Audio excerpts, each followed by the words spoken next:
Tudo bem com você? Hoje o Alesp Cidadania vai falar da sustentabilidade no carnaval. Hoje isso já é possível. E sobre esse assunto, nós temos o prazer de receber aqui em nossos estúdios, a quem eu já agradeço, do Flávio Escavazin, que é coordenador adjunto do CADES Pinheiros. Muito obrigada. Obrigado pelo convite. Obrigada. E Ana Slikta, que é conselheira do CADES, responsável por esse projeto de sustentabilidade no carnaval. Exatamente. Muito obrigada pelo convite. Flávio, vamos falar dessa inovação, dessa outra visão para o carnaval. Carnaval que na prática marcado na folhinha daqui a um mês. Só que janeiro nem terminou, já começou o pré-carnaval, esses bailes, esses blocos. Conta pra gente qual que é essa proposta da questão da área de Pinheiros, do CAD Pinheiros. Perfeito. Bom, primeiro que o CADES é o Conselho de Meio Ambiente e Desenvolvimento Sustentável e Cultura de Paz da cidade de São Paulo, né? Então, nós somos o elo entre a sociedade e a prefeitura para essas questões de praças, parques, essa coisa toda, né? Árvores de rua, uma série de coisas. E nessa gestão tivemos o prazer de ter a Ana Slikta, que é ao meu lado, que se candidatou ao Conselho e trouxe essa ideia de por que não tratarmos do carnaval. Ela já tinha morado em Londres e tudo mais, já participado de alguns eventos com relação à sustentabilidade e trouxe essa ideia. E por que não? Então nós abraçamos essa ideia de trazer para a cidade de São Paulo um carnaval que tivesse um aspecto mais sustentável. Para ter uma ideia de Pinheiros, em termos de números, a população lá é mais ou menos 80 mil pessoas, mais ou menos, né? No carnaval, são cerca de 3 milhões de pessoas que frequentam o carnaval em Pinheiros, para ter uma ideia. Se formos considerar, por exemplo, comparar com Olinda, que já tem um carnaval já de muitos anos desenvolvido, com a participação de toda a comunidade lá, que é ouvida o tempo todo, né? Lá são 4 milhões de pessoas. Então a gente precisa, na verdade, melhorar no carnaval de São Paulo essa questão de ouvir mais a população, de ter mais uma participação melhor dos moradores, comércios locais e tudo mais, para poder entender. Porque aumenta quase 30 vezes a população, né? Aumenta muito, nesse né? mês. E na questão da sustentabilidade, na questão... aliás, o carnaval envolve meio ambiente, sustentabilidade e cultura de paz. Então, justamente por isso que nós abraçamos essa causa, né? Conta pra gente, como que é essa ideia? O que você vivenciou fora e de que forma você quer aplicar isso e se é a primeira vez? Boa, vamos lá. Então, eu morei em Londres por quase 25 anos e a minha primeira experiência com eventos sustentáveis foi trabalhando na Olimpíada de Londres de 2012. É quando inicia, né, esse grande movimento de começar a olhar o que é o impacto de um grande evento no socioambiental. Então, se a gente começa a olhar como os eventos foram evoluindo e tudo mais, a gente chega, por exemplo, nas Olimpíadas de Paris, que foi um dos grandes exemplos de sustentabilidade. Então, um programa que pensa no legado positivo, nas mudanças e principalmente como administrar os impactos que uma festa pode causar. Isso não quer dizer que a festa não deve existir, muito pelo contrário. É começar a olhar a tradição, começar a olhar a festa de uma maneira mais moderna, de uma maneira que entenda o que está acontecendo no mundo hoje, como que essa festa também pode contribuir. Quando eu cheguei no Brasil, que eu fui no meu primeiro carnaval aqui, ele era completamente diferente daquele carnaval que eu deixei, o carnaval do clube, de lugares fechados. Só da avenida, do sambódromo. Só na avenida, você tem que ter ingresso, você tem que poder comprar para participar. O povo não participava. Exatamente. E aí a gente encontra o quê? A gente encontra esse direito às ruas, né? O direito à cidade. E eu fiquei encantada com a diversidade, com as pessoas tomando posse das suas ruas para uma tradição cultural. Mas pela experiência que eu tive, eu também tenho o olhar de falar assim, mas aonde eu ponho o lixo reciclado? Onde vai a latinha? Quanto que se produz? O que aconteceu com esse jardim? Por causa da experiência que eu tive antes.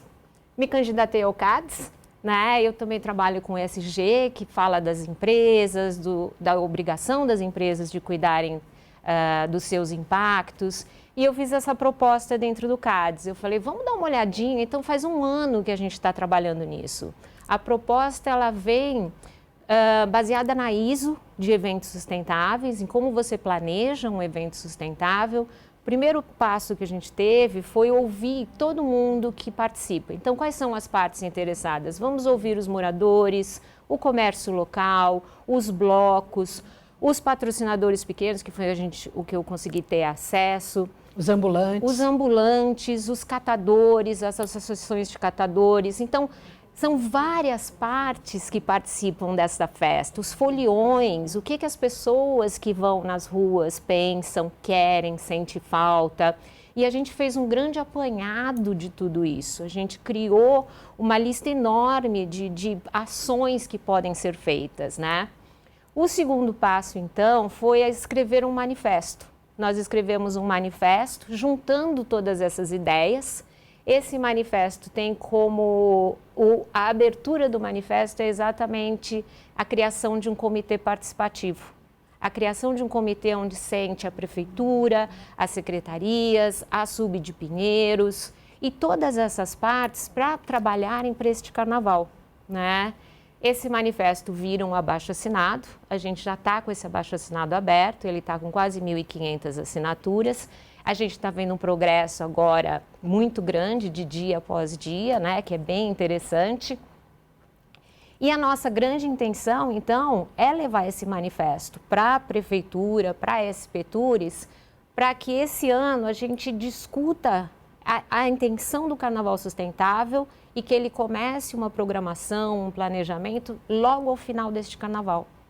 Para o ano que vem. Exatamente. Flávia, e quais são os principais pontos, as principais propostas desse manifesto, desse abaixo-assinado?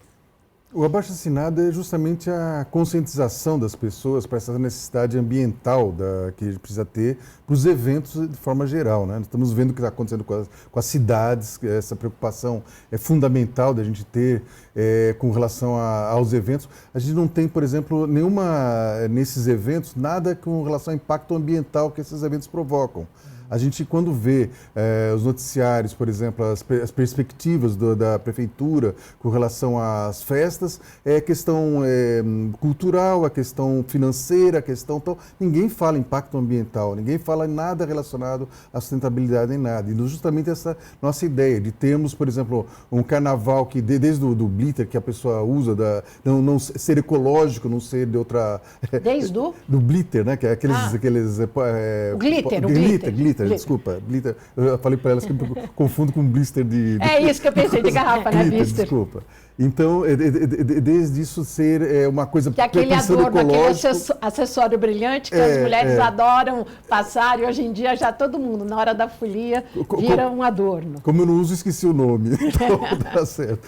Mas então, desde isso, que seja ecológico, né, até você, por exemplo, tentar usar o menos possível de plásticos, né? De você usar plásticos que geram aqueles microplásticos, aquela coisa toda, né? Inclusive esse pozinho aí, ele é um puro microplástico isso aí, né? Considerado, né? Então, de você ter, por exemplo, um copo, nós estávamos até conversando sobre isso, de ter, por exemplo, uma caneca festiva do carnaval, que você pudesse ficar com a caneca pendurada e ter lugares para você encher de água, encher do que você quisesse, tentando utilizar menos elementos plásticos ali, né, para ter um descarte menor e quando houver descarte, pelo menos ser de uma forma organizada, que tenha coleta seletiva, que tenha uma série de coisas, e isso, além disso, envolvendo, por exemplo, você colocar em lugares corretos, banheiros químicos, essa coisa toda que você, quem participa de carnaval diz que não consegue encontrar onde é que estão esses banheiros químicos, né? Então tem uma série de coisas que a gente precisa tratar, envolvendo na questão ambiental, mas também essa questão de como as pessoas participam do próprio carnaval, né? Em relação a essa questão que você fala dos copos plásticos, tem a questão do dimensionamento e a manutenção dessas lixeiras, desses depósitos, né? Que com meia horinha de festa já lotou e começa a virar aquele carnaval de lixo no entorno, né? Quando você tem uma participação, por exemplo, do pessoal de limpeza, por exemplo, nesses eventos, que eles estão vendo que está coletando nessas cestas de lixo, essa coisa toda, as pessoas começam a se conscientizar um pouco mais. Eu fui diretor do Parque Vila Lobos por um tempo que a gente fazia shows ali, não sobrava um papelzinho no chão nem nada. Mas o que eu fazia? Eu colocava o pessoal de limpeza andando no meio do público. Isso dava para as pessoas observavam, não, tem gente cuidando disso, então não vão jogar em qualquer lugar, até por isso. Então tem maneiras, tem estratégias de você e tinha lidar gente com isso. retirando a lixeira que já estava lotada. Sim, teve até um desses shows, tem bastante gente lá, que até uma pessoa gravou no vídeo assim, nossa, nem parece Brasil, né? Não é isso que não parece Brasil. Nós somos um povo que precisamos ter uma certa educação maior com relação a... consciência maior com relação a ambiente. Mas o promotor também precisa ter essa manutenção constante ao longo do evento, né? Exatamente. Eu acho que um exemplo prático que é muito interessante trazer, que é o que as pessoas acabam perguntando. Primeiro você falou do manifesto. O manifesto para a gente, ele traz uma visão muito geral, né, para que a gente traga a ideia de como é importante falar do comércio local, falar dos foliões, falar de uma economia circular. Então, se a gente pegar o exemplo da economia circular, né, tudo que a gente vê hoje no carnaval e nos eventos de rua, eles estão voltados à reciclagem, que é o final da economia circular. Né? Antes de falar da reciclagem, a gente tem que falar, então, de diminuir os resíduos e do reuso, exatamente. Então, já tem uma lei estadual de gestão de resíduos para eventos, que é a 17.806, que foi é aprovada novinha. aqui na LESP. Exatamente, outubro de 23. Ela é novinha, então a gente fala assim, ainda não está no carnaval de 24. Não dá para estar. Por isso que tem que ter uma organização muito mais longa do que 2 meses antes. E essa lei, ela já é uma boa base. Ela traz a obrigação de diminuir o resíduo, de criar formas de reuso e depois a gente vai falar na reciclagem.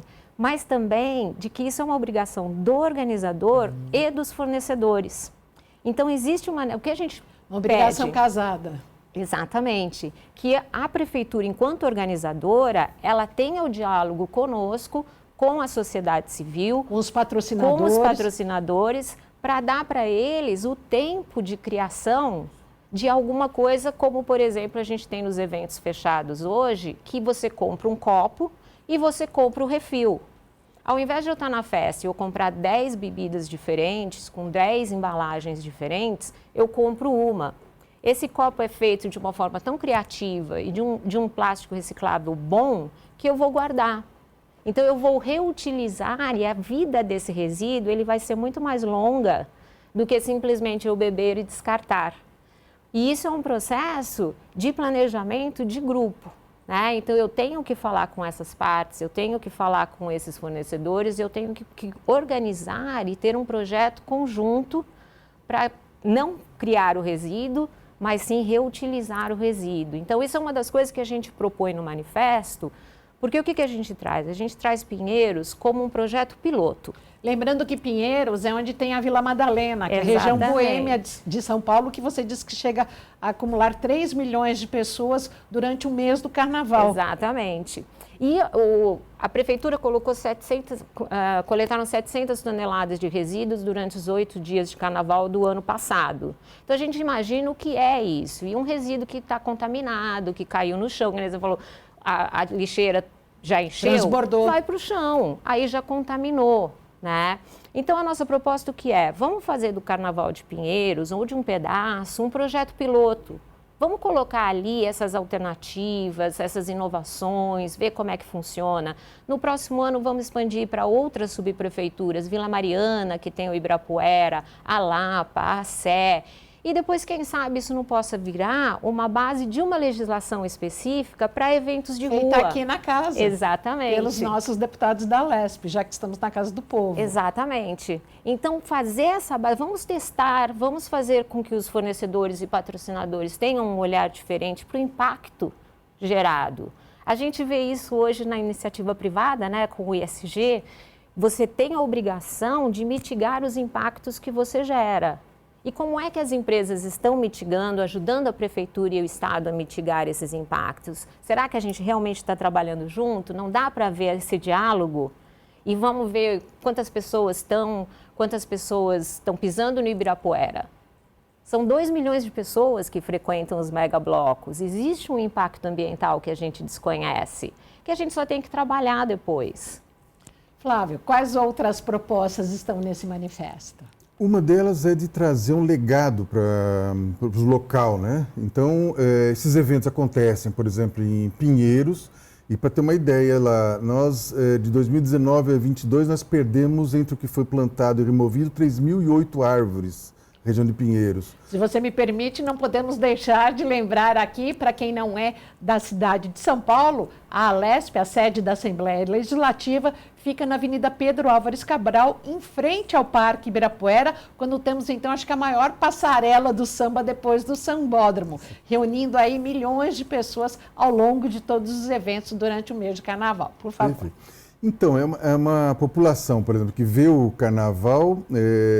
Primeiro que o Carnaval é uma conquista da cidade de São Paulo, né? Carnaval de rua, né? Uma conquista da cidade de São Paulo. Temos que aprofundar isso, temos que... Já é o maior Carnaval do Brasil, né, se fala. Até mais que da Bahia, até maior do que da Bahia. Tá aí. Isso traz alegria para cá. Quer dizer, quando o Vinícius de Moraes falava que São Paulo era o túmulo do samba, hoje já não é mais, aliás, há muito tempo. Gira economia, Gostaria de ouvir o Vinícius de Moraes hoje em dia, o que ele ia falar, né? Porque São Paulo mudou realmente nisso, e que bom que tenha mudado, né? Então, mas assim, é preciso também que essas regiões ela tenham um retorno do Carnaval, o legado. Por exemplo, por que não eliminação, enterramento da fiação e retirada dos postes, né? E melhoria das calçadas, por exemplo, lá na região? Você teria uma série de coisas que, conversando com a população, poderiam ser pensadas em termos de melhoria ali dos próprios bairros que estão recebendo esses eventos, que é muita gente, 3 milhões de pessoas nesse período curto, né? E não tem depois um legado. Tem gente que, às vezes, conforme está lá instalado, que acaba se mudando até de Pinheiros por causa do Carnaval. Porque as pessoas vão defecar em frente às casas delas, porque uma série de coisas, e tudo isso precisa ser tratado de uma forma coletiva. Mas como a Ana falou, não pode ser 2 meses, 3 meses antes, tem que ser, acabando o Carnaval, já tem que pensar no seguinte, né? Já tem que começar a ter reunião em seguida para pensar, para programar para o próximo Carnaval. Isso não pode ser feito assim, dessa forma como tem sido feito, realizado. Tem que ser um processo contínuo, né? Exato. Para beneficiar Sim. todos. E contínuo é a palavra, né? Quer dizer, quais foram as conquistas deste Carnaval? Como serão as próximas? Como evitar crises? Como resolver? Exatamente. O comércio local, ele sofre. E, às vezes ele não abre nos 8 dias, porque ele não tem ligação com a festa. O que a gente pode fazer? Como que a gente pode priorizar o comércio local? Como a gente pode ajudar nessa gestão? E como que a gente pode ajudar mais de ano para ano? Né? Não é uma coisa que tem que se iniciar a cada ano. Eu fiz uma gestão de resíduos, que o Flávio colocou. A gente pensa em legado, por exemplo, um ecoponto. A gestão de resíduos, ela tem que ser feita durante a festa. Então, eu já levo um ecoponto, eu já separo as associações de catadores ajudando. Como que eu posso melhorar para o próximo ano? Qual é a minha próxima meta? E ser uma festa que continuamente vai crescendo. Qual o resíduo que traz mais preocupação para vocês numa festa quando reúne essa multidão? Plástico. O plástico. O alumínio é 100% reciclável, né? Então ele tem um retorno. Mas o plástico não é?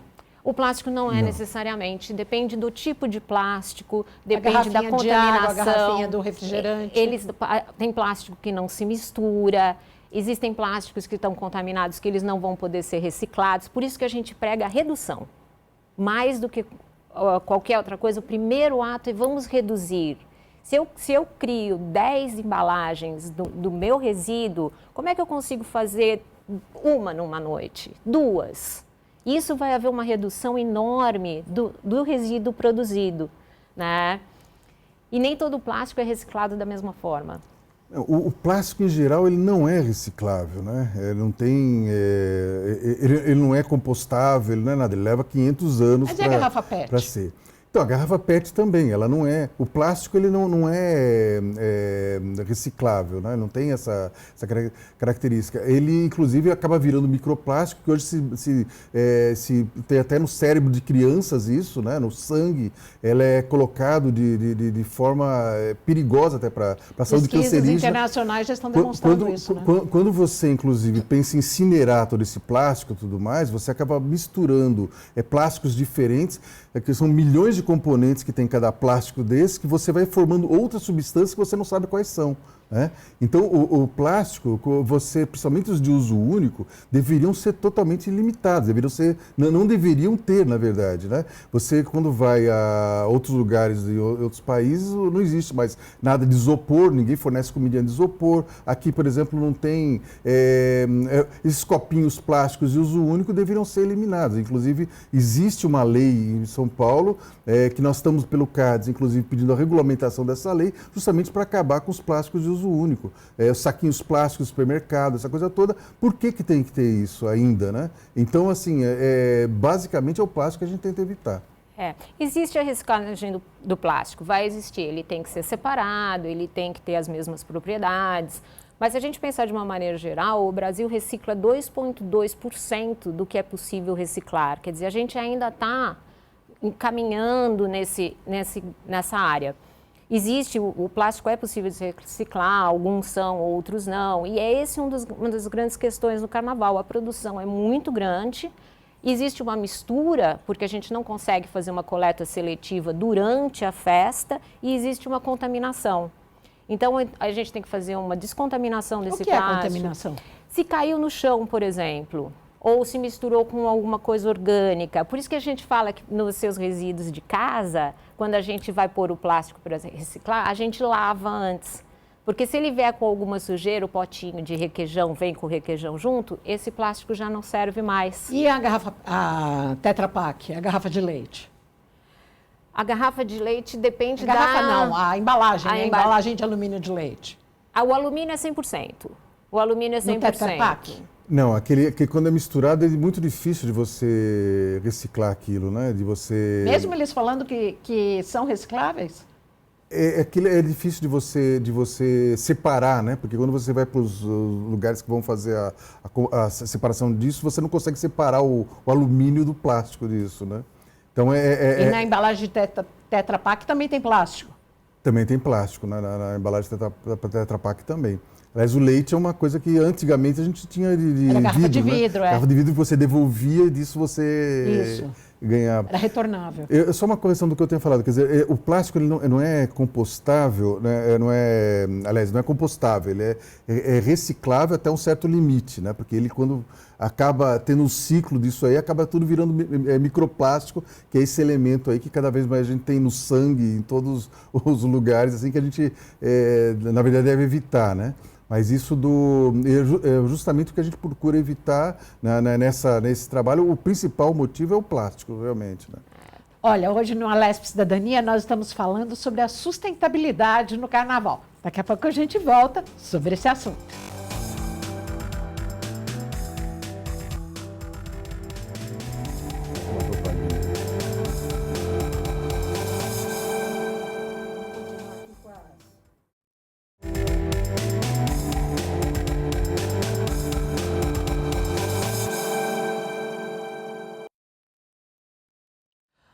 Olá, a Alesp Cidadania está de volta hoje falando sobre o Carnaval Sustentável em São Paulo, que inclusive pode ser a sugestão de uma lei para o município ou para o estado. Nós temos o prazer de receber aqui duas importantes personalidades do CADES Pinheiros. O que é o CADES? O CADES é o Conselho de Meio Ambiente, Desenvolvimento Sustentável e Cultura de Paz. Agradecemos mais uma vez ao Flávio Scavazin e também a Anis Lichta.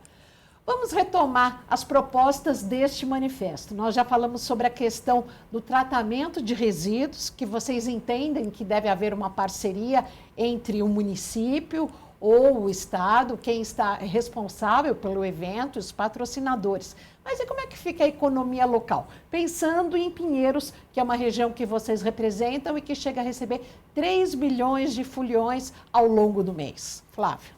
Olha, por isso que o nosso manifesto, um dos pontos principais, é um comitê participativo, onde possam ser ouvidos os moradores, os comércios locais, e, enfim, os blocos, a prefeitura, envolvendo todos os atores, os ambulantes, enfim, todos os participantes do Carnaval. No caso do comércio local, há muita reclamação, por exemplo, dos bares e tudo mais que tem lá, que ninguém compra nada nos bares ali, só entra lá para usar o banheiro. né? Então, dá muita reclamação. Então, você acaba tendo muitas pessoas que, às vezes, são contra, às vezes, o carnaval por conta de não serem ouvidas nisso, né? Eles poderiam ter uma participação lá, poderia ter alguma vantagem econômica lá para poder ter essa participação, poderiam participar desse processo, vender alguma coisa dentro desses locais, enfim, gerar um movimento lá dentro. Normalmente, os grandes patrocinadores acabam tendo todas essas vantagens que, de repente, os pequenos comércios também poderiam estar participando disso, né? Isso todo mundo sai ganhando, né? O carnaval, o carnaval tem que ser bom para todo mundo, tem que ser bom para os foliões, para os blocos, tem que ser para os moradores, para o comércio local, tem que ser bom para a prefeitura, para as prefeituras, para os ambulantes, para todo mundo. O carnaval tem que ser bom para todo mundo, mas para isso você precisa ouvir todas as partes ali, possivelmente em algum momento várias dessas partes tenham que ceder em alguma coisa para poder ficar bom para todo mundo, como você faz um acordo normal nesse sentido, né? A única coisa que talvez não possa ceder muito nesse momento é a questão ambiental, porque a questão ambiental já cedeu demais ao longo da história e nós estamos vendo o que está acontecendo aí com o aquecimento global e tudo mais. Então nós temos que realmente cuidar dessa parte e nós, pelo CADES, vamos estar olhando nessa questão ambiental, mas sem esquecer também dos outros elementos que fazem parte desse grande evento nosso, que é o Carnaval de Rua de São Paulo. Ana. Eu acho que nessa área, vamos trazer um exemplo, né? A gente falou de ações de economia circular, a questão do refil. Aí um dos pontos que aparece quando a gente olha num evento de rua mas aonde eu vou fazer recarga? Aonde eu vou fazer o meu depósito? É essa hora que o comércio local pode entrar. Eu posso fazer uma parceria e alugar espaços. Os grandes patrocinadores alugam esses espaços para ponto de depósito. Aonde que o ambulante descansa? Aonde que ele faz um lanche? Por que o patrocinador não pode pegar a padaria local para produzir o lanche dos ambulantes, por exemplo? Dar um voucher. Aonde que a associação de catadores pode fazer um ponto de coleta? Nos comércios locais que muitas vezes não abrem, mas que também podem se beneficiar da festa, nem que mude um pouco a sua função daquele momento, com um trabalho em conjunto com as associações de moradores, com as associações de comércio que a gente já tem, os patrocinadores e a própria Espetures. E de que forma a criação de um comitê participativo ajuda nisso e qual tem sido o feedback que vocês têm recebido? Temos tido bastante apoio com relação a isso, e principalmente com relação ao comitê participativo, que as pessoas querem ser ouvidas, as pessoas têm propostas positivas para a cidade, para o carnaval. E quando você ouve as pessoas na ponta, geralmente são as pessoas que mais têm um olhar crítico em relação a tudo isso, né? Quando você vai ouvir aquele morador que passa, que o carnaval passa na frente da sua casa, tudo mais, que você ouve o comerciante ali, as queixas que ele possa ter, tudo mais, e muitas vezes propostas que ele possa ter que não foram pensadas por outras pessoas. Então, isso tudo que faz parte desse caldo, vamos dizer, que vai ser tratado nesse comitê participativo que a gente está propondo. O que vocês ouviram de mais curioso, assim, ou de reclamação ou de sugestão? Olha, que pontos mais chamaram a atenção? Mais chamaram a atenção? A falta do diálogo. Eu acho que as entrevistas que foram feitas, as conversas com essas partes interessadas que foram feitas, as pessoas tinham a tendência a não pensar no carnaval, mas pensar nas suas próprias dores, né? Então, o feedback era sempre uma coisa, nós precisamos disso, isso não está acontecendo. E isso é um recado claro de que o diálogo não está acontecendo. Então, a oportunidade de se comunicar e de falar, vinha uma lista de demandas, de reclamações, de pontos importantes, em todas as frentes. Os blocos foram muito enfáticos na gestão de um carnaval que começa 2 meses antes e eles precisam se organizar com antecedência, eles precisam de suporte financeiro com antecedência, saber qual é as licenças que eles precisam. Até mesmo como é uma escola de samba, né? Exatamente. Terminou o carnaval, na semana seguinte eles estão desenvolvendo o próximo. E é por isso que a ideia de ter um comitê participativo onde todos sentem numa mesma mesa e falem dessas questões Ela, claro, obviamente que o início ele pode ser um pouco conturbado, as pessoas têm pautas próprias, mas é esse início do diálogo que vai fazer com que evolua para uma coisa maior, para que as pessoas passem a interagir de uma forma melhor. E eu acho que uma coisa que a gente traz muito, muito importante é que a região se sente valorizada quando escutada. A região, você sabe que você está sendo ouvido, você está participando. Eu posso, como o Flávio diz, eu posso ceder em alguns pontos, mas se eu não estou colocando os meus, como é que eu vou ceder em outros? Esse diálogo tem que existir para que todo mundo trabalhe num objetivo comum. O ceder, nesse caso, é nas expectativas que muitos têm, né? Então, não é o ceder já com relação ao que já está acontecendo ali, né? Mas uma coisa, por exemplo, nós começamos esse trabalho em novembro, dezembro de 2024, né? Sabemos que a gente, com relação ao Carnaval 2025, a gente não ia poder alterar muita coisa com relação a esse Carnaval. Pelo tempo que foi, também teve eleição, a SP Tours em dezembro, que assumiu o Carnaval de São Paulo e tal.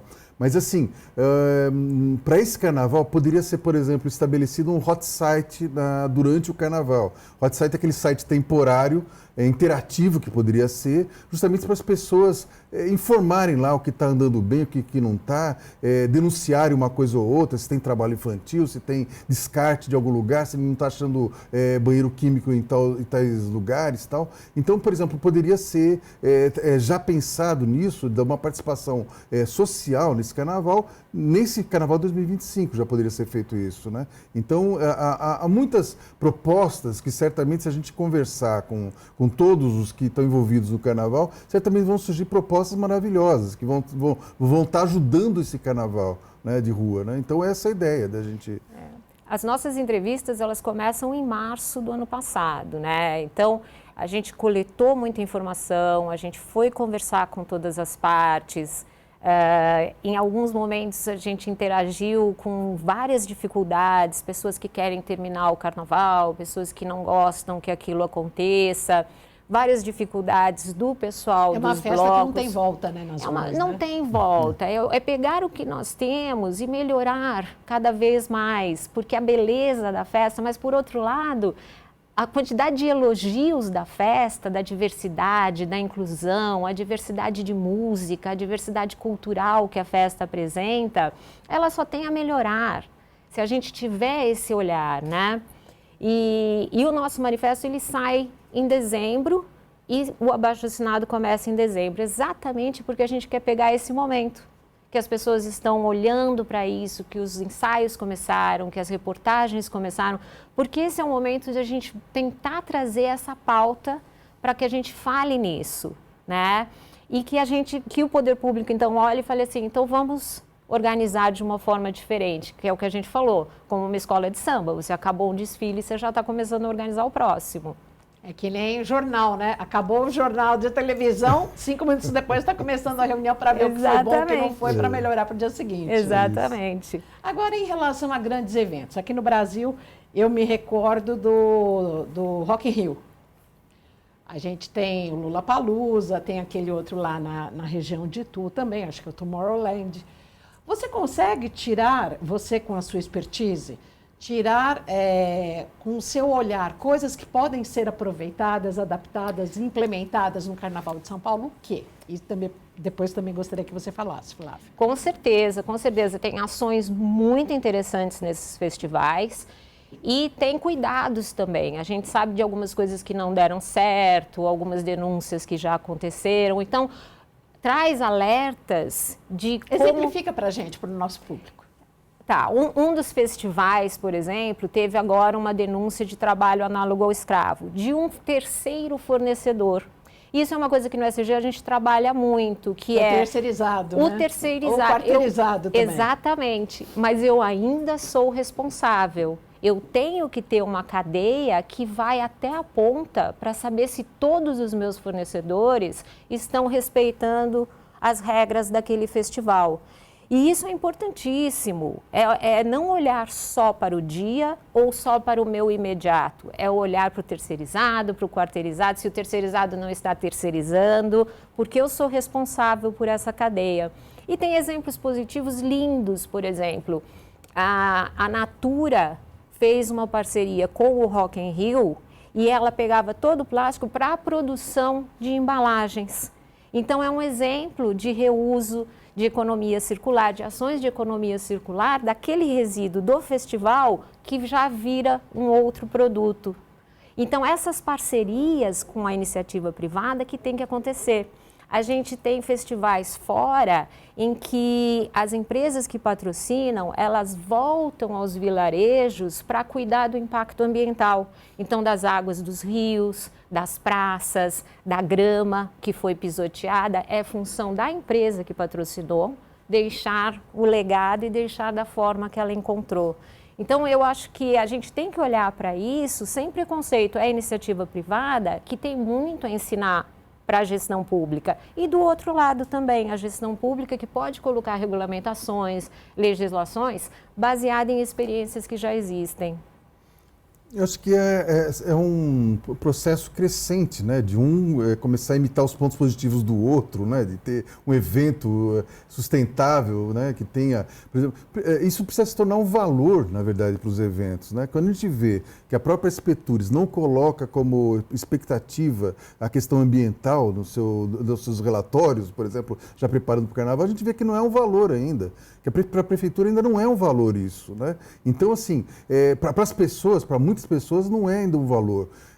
Só que para outras começa a ser. Inclusive que a gente fala, esse trabalho que a gente está fazendo de ir num lugar ou outro, tal, falar, fazer um barulho, entre aspas, né? Tentar fazer um barulho para aumentar a conscientização. Chamar atenção a isso tudo. Então, por exemplo, esses eventos, eu, até pela idade, normalmente esses eventos são mais para pessoas jovens, tal, eu não vou muito nesses eventos aí. Eu não saberia, se eu fosse, eu teria um olhar mais clínico, vamos dizer, para ver o que esses eventos estão fazendo ou não. Mas, assim, certamente você, a partir do Carnaval de Pinheiros, que a gente conhece, que ela passa na nossa porta ali, passa a nossa porta, nós podemos talvez trazer elementos novos para ser copiados, replicados por outros eventos, assim como nós estamos olhando para outros eventos também, das informações disponíveis, né, para trazer para esse nosso carnaval também, né?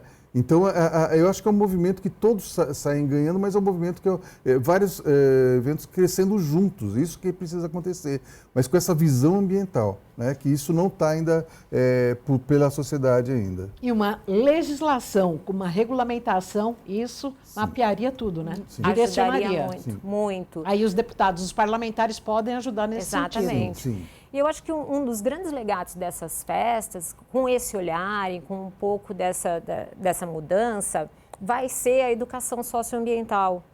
Porque uma das coisas que você vai fazer durante esta festa é explicar para as pessoas, por exemplo, por que um copo só?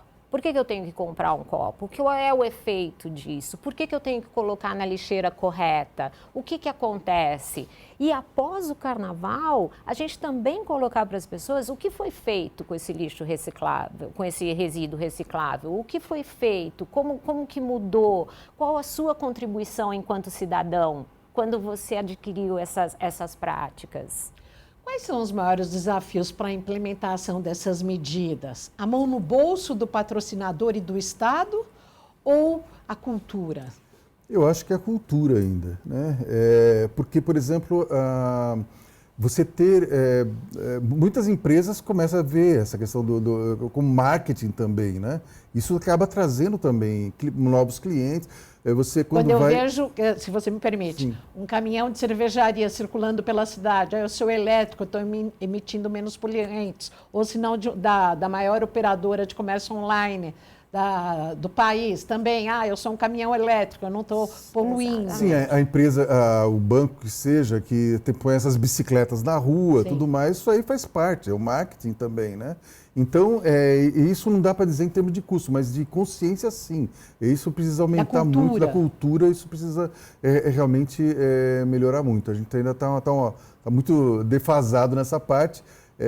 até no dia a dia, nos supermercados e tudo mais, né? Quando você olha, você entra no supermercado, a única coisa que não tem plástico na tua frente é a parte que está lá, das bebidas que estão em garrafas e assim, in natura ali, a batata, aquelas coisas, as hortaliças estão lá, a granel. O resto é tudo plástico que você vê na frente de tudo, né? Precisa mudar a cultura disso. Por exemplo, até recentemente uma reunião do CADES, né, uma pesquisadora até colocou isso aí. Quando você compra um shampoo, por exemplo, 90% daquilo é água. Só que você compra uma embalagem de plástico para aquilo, por que você não compra uma barra com isso e você mistura com a água na sua casa? Grandes perfumarias já estão vendendo, né? O shampoo concentrado. Exatamente. Escova de dente, por que tem que ser cabo de plástico, né? Por que tem que ser, enfim... Tem o bambu, estão vendendo de bambu exato. já. Então, assim, precisa melhorar essa cultura, né, com relação ao meio ambiente. Preparar principalmente, o grande inimigo nosso, de fato, é o petróleo e o plástico, né? Então, é isso que acaba sendo essa... Na sua opinião? Eu acho que as empresas estão num caminho, eu entendo a questão do marketing, mas eu acho que muitas já têm isso no seu entendimento enquanto empresa. A necessidade de mudar, a necessidade de olhar o futuro, de que mundo que a gente vai ter nesse futuro. Até porque as empresas precisam de recursos. No momento que elas precisam de recursos, elas têm que cuidar desses recursos. É muito importante que o poder público, que as leis, que a Alesp venha a trabalhar em conjunto com essas empresas, né? Não é a questão de falar assim, agora é lei, temos que fazer. Vamos olhar o que elas estão fazendo, vamos trazer isso para esses eventos. E o que precisa, para mim, é a questão da boa vontade. Vamos olhar de uma outra forma, vamos ver de uma outra forma. A gente às vezes conversa... Se despir de preconceitos. Exatamente. A gente conversa com algumas partes, assim, ou com empresas, mas é na rua, é difícil. Nada é difícil.